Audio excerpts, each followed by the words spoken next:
Howdy, folks, and welcome to the Daily Coin. My name is Rory, and today is Tuesday, November the 24th, 2015, and I have the distinct honor and great pleasure of welcoming back Mr. Claudio Grass, who is the Managing Director for Global Gold, and you can find all of his work and all of their services at globalgold.ch.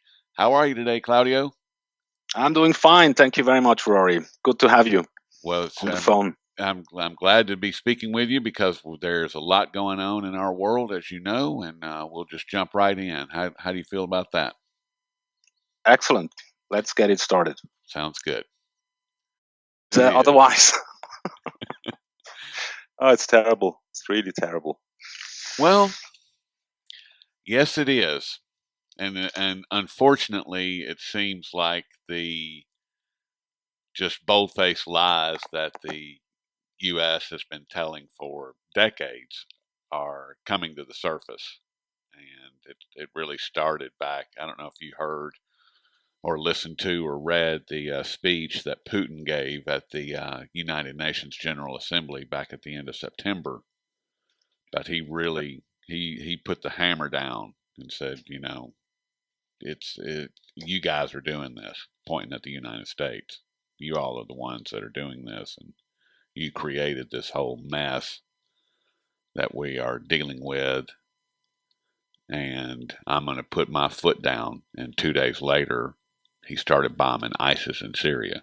And now, a few weeks later, we're starting to see that whole situation escalate in a way that is getting dangerous. And it's because of the dollar hegemony.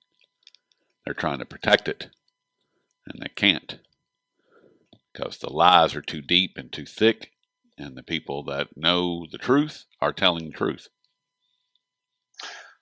Yeah, I mean, I agree with you that I mean it's basically the whole situation is backfiring.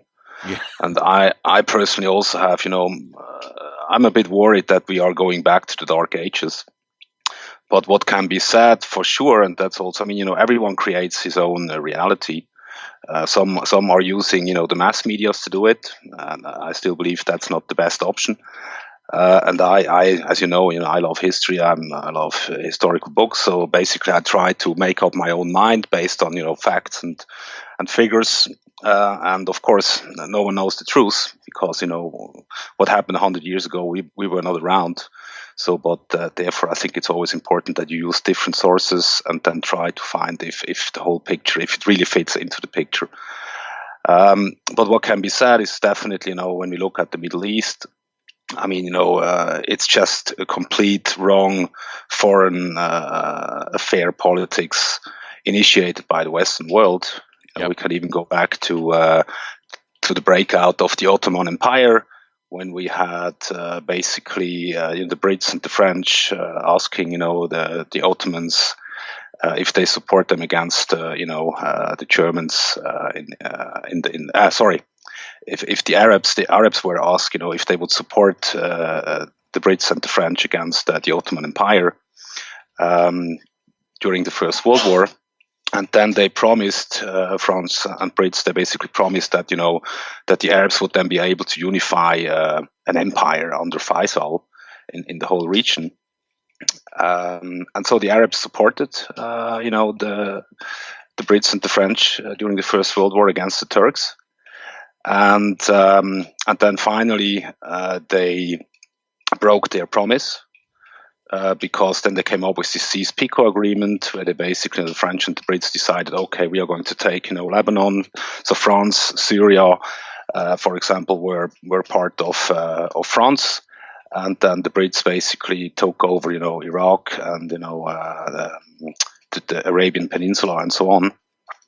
And of course, there was treason.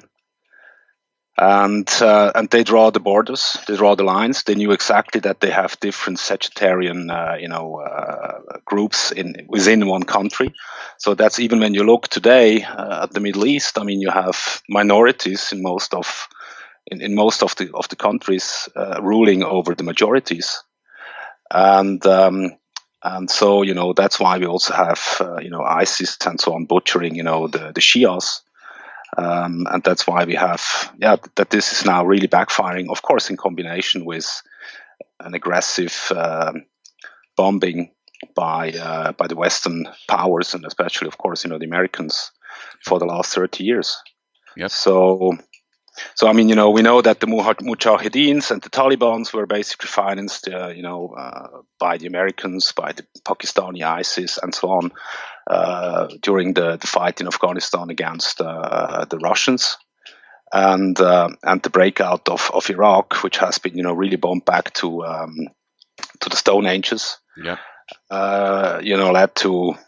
Led to this ISIS and Al Qaeda uprising, and of course now it's going into Syria, and so it's definitely not, because usually you hear they are coming because of our freedom, and that's why they are attacking us. But I really believe that this is a very ignorant way of how to look at things. What happened in the Middle East? Well, we know that the whole they hate us for our freedom is a farce and a scam and a lie, and they hate us because we bomb their neighborhoods for no reason. They hate us because we kill their citizens without remorse and without cause. That's why they hate us. I would hate us. I do hate us for that, because it's just wrong. I mean, when everything really escalated a few weeks ago, when Russia went in and into Syria in particular and started bombing ISIS targets, the U.S. bombed a hospital, and In Afghanistan, yeah. which goes against every moral code, regardless of war laws or war rules or whatever. It just goes against everything that is humanity, that's humane on every level. You don't bomb hospitals. I mean, you just don't do it. That's ridiculous. And if they had their coordinates wrong or whatever, then somebody needs to be in front of a judge for war crimes, because you can't make that kind of mistake. They need to be in front of a judge for war crimes regardless of whether they made a mistake or not.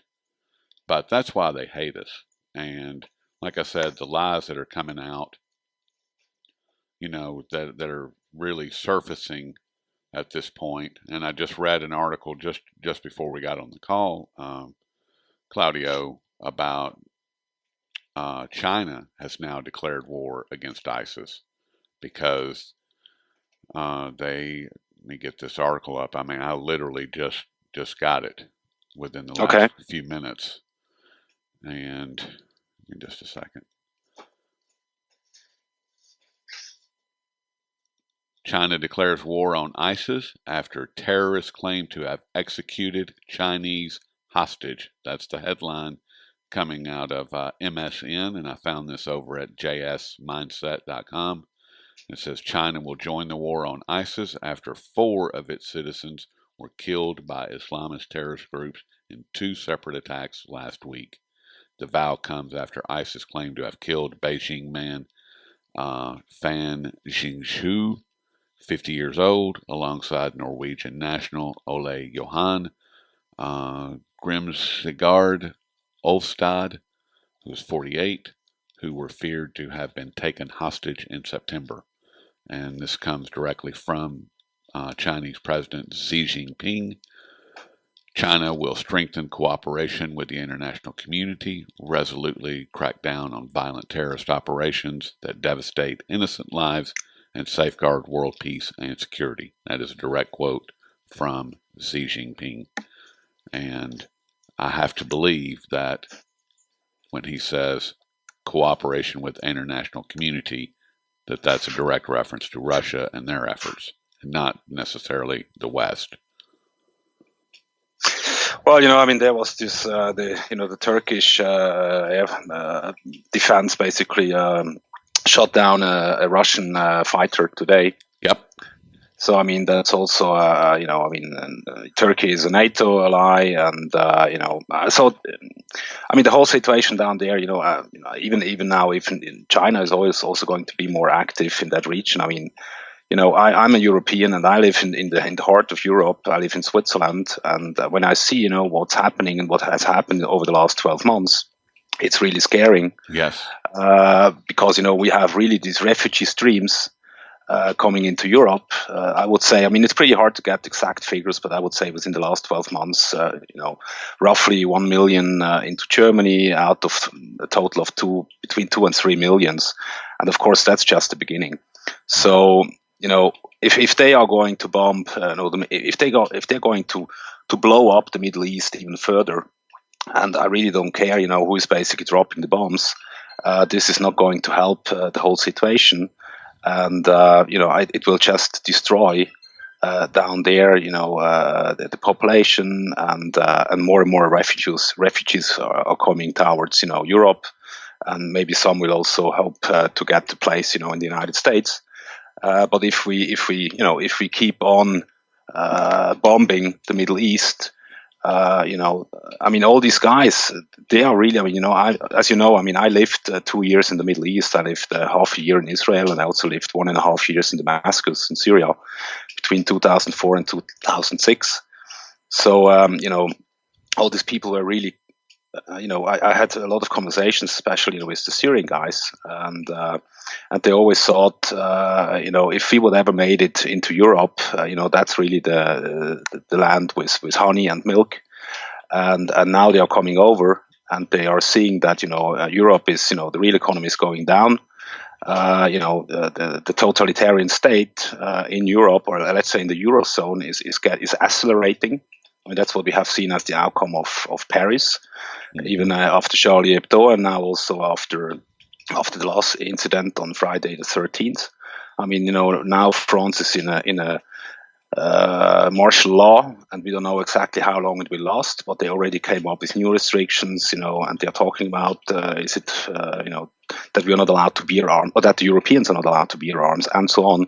So, the outcome of this crisis is, that we are going to destroy the Middle East, and that these people are going to flee, that they don't have a future in Europe, that they will end up, in refugee camps, because there are so many people coming. It's impossible to find, I believe anyway, immigration is only possible, with private agreement. And definitely not when a government is coming up with whatever kind of policy. And so, I mean, even when we look at the fighters, the ISIS fighters, which are active in the Middle East, we don't know exactly how many are coming from Europe, in particular. They basically, the figures are between 30 and 70,000 young Muslims, which have been radicalized, in the Western world, and now they are going down there, or for the last 12 months, they already went down there to fight. And of course, some of these guys are also coming back. So, it will just lead also to a further destabilization of the Eurozone. It will lead to a more totalitarian state. People will start to scream, for security. And so I'm not very, very positive for the short run when I see what's happening. Well, I think. I'm sorry. Go ahead. Please. I mean, the most important point for me would be, we have to withdraw. The Western world really has to withdraw out of that region. We have to put the troops home, and we should really stop, bombing and destroying, their infrastructure, the way they can live, and even now, I mean, I don't know how this sectarian war is accelerated, because this, the Sunnis or the ISIS, all these Wahhabis and, the Muslim Brother and the Salafists, which are all, a little bit inspired by the same political organized religion theories, that is going to be a big problem, even if he would withdraw. But if we stay on, and if we keep on fighting in places where we should not belong to, it's going to accelerate, and it will make the whole thing much worse. Much worse. And what are you saying? I want to kind of shift gears towards your homeland, towards Switzerland, and What are you seeing there as far as the refugees? Is Switzerland, or is the border still open? Are you guys being flooded with refugees? What's happening on the ground right there? Now, Switzerland is, we had also elections 4 weeks ago, 5 weeks ago. And so Switzerland made a shift towards the so-called right. The party, the Popular Party, which is called SVP, which stands in for an independent sovereign Switzerland, independently, from the European Union. And for more freedom, so this meaning, less state and more federalistic structures, more decentralization. I mean, they have been the clear winners of the election. And so, I mean, when it comes to the people in Switzerland, a lot of course, they also have seen what's happening in Germany and in Austria and, in Eastern Europe and in France. And they just have seen all these refugee streams, thousands of people. It's really a wave which is coming, and they also saw that. So of course they were scared, that we could also be overrun. So the people therefore clearly decided, also to support SVP when it comes to that.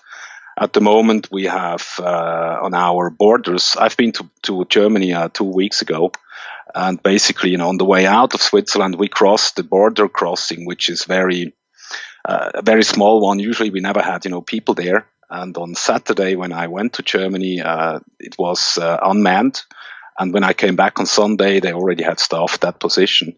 So right now that we have discussions in Switzerland, if there is a need to use our Swiss military to protect the borders. When it comes to refugee streams, we had more refugees, but I think up to now, from January to October, we had roughly, I would say, 15,000 refugees, something like that. That's the official figure. So it's still, it's still okay. We don't have any security issues over here, and because we also had, smaller amounts of people coming into Switzerland. Some of them they found also, places, in Ticino where they have been placed into municipalities, and with the agreement also of certain municipalities, and so they are also integrated and they can do something. They can help the people on the farms and so on. So it's basically okay, but of course, we also have some refugee camps where people are there, and if they don't see, a future. I'm sure that this might then also, and at the same time, when they see, how we handle the whole situation, that the Western world is just bombing, the rest of the Middle East again. Yep. I think it's not very motivating and inspiring in a positive way for them. No, not very motivating at all. And no. I want to stay there with Switzerland, but I want to change gears pretty big. And with Switzerland being the gold refiner of the world, and refining approximately 70% of all gold in the world. I mean, what's the word that you're getting, if any, Claudio, from the Swiss refineries? Is business still very robust? Any word about any dirty, very old bars being re-refined to meet the Chinese standard 2 kilo bar? Are you hearing anything unusual or out of the ordinary, or what's going on? I mean, we are really. I mean, when it comes to gold, we are in the going through the second longest correction in the history of gold. Yes. But at the same time, it was also, we had one of the longest bull market when it comes to gold. So when we compare this, from 1992 to 2011, basically a bull market, and now a correction since 2011. Basically, the correlation is still fine. And that's what we have witnessed in the 70s, when prices went up and before they accelerated. So, of course, when it comes, to the big money, when it comes to the big cash, to the big clients and so on, it's still, even also when it comes to China and the other countries in the East, India and so on, it's still the demand is still slower than it used to be. But of course, when we look at China, they have a lot of problems to handle as well. And so I don't, when it comes to the bull and the bear market, the correction, I think there we are in line. When it comes to the correction deepness, we are close to a 50% decrease versus the top in 1900. So I think that's also I'm not sure, because when we look what's happening in Europe right now, I mean, the ECB, for example, they have a huge funding gap. The banks in Europe have a huge funding gap. So basically, they have only 680 billions cash on hand, but they have liabilities by clients which are, close to 5,400 billion. So, I believe that the ECB has to start accelerating, printing euros to buy stuff out of the banking business to increase the liquidity for a possible bank run. And or let the banks collapse. yeah, I mean which is what they should do. Absolutely. I mean, this is, it's absolutely insane, and the Western world is bankrupt. But of course, Yes. I mean, it's always people perception, and the people perception is still, very much more linked to this system of collective corruption, and but it's a matter of time. But so I think at the moment, when it comes to gold, of course, in the euro area, we might see Europe is going to accelerate printing money, so it might have an impact of that people are leaving the euro, going into the US dollars, and what that means. Of course, it's possible that in US dollar terms that the gold price might go down. But I think when it comes to the fundamentals, I mean, nothing has changed. We just, since 2008, we basically increase, total debt by almost 60 trillion. So I mean, all the stuff is in the financial market. Nothing is going into the real economy. Unemployment is still high. There is no recovery when it comes to the real economy. It's absolutely decoupled. Reality is completely decoupled from these financial markets. And I'm sure people will understand that in the future. One fine day they are going to wake up and hopefully shape their own reality, which has been dominated by really, the wrong sources, so that they see, if you stay on that track, the higher it goes, the higher the debt goes, the deeper the fall, and the bigger the bubble, the deeper the fall will become. Yep. And so, I'm expecting. I mean, I'm still feel comfortable, because our clients, they understand gold is their monetary insurance.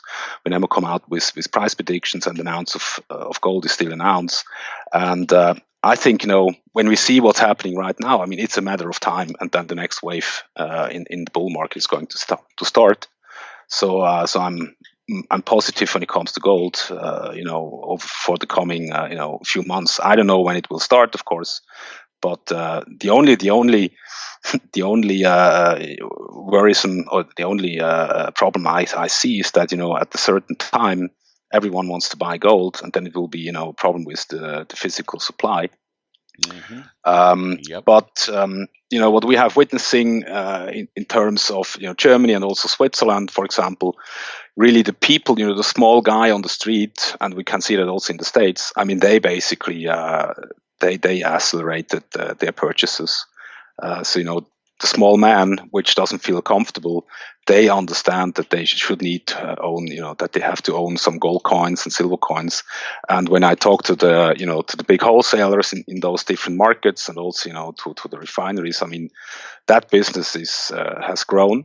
But of course, when it comes to the big institutional and also to the central banks, I mean, that business came down a bit. But as I said, I mean, fundamentals, everything is in place. And, I mean, yeah, this paper money system, they printing money to finance wars, to bribe politicians. And, everyone that basically understands that and is also, more for a sound society and sound money. I think sound money is the basis for a sound society. If they put that money at least out of the system, put it into physical gold, they are not supporting, the military-industrial complex. Exactly. And those related, psychopaths, right. which basically are responsible for that big mess. But I mean, it's not a mess, since yesterday. It's really over a long time, time already, many, and everything. Many decades. A great, Yeah. great many decades, and that and what you just said, Claudio, as far as for every euro, every Swiss franc, every U.S. dollar, every paper fiat currency that you trade for gold and silver, removes that number of currency denominations out of the military surveillance industrial complex. They can no longer get to it. And as soon as you put it back into the system, then you are in fact funding your own demise.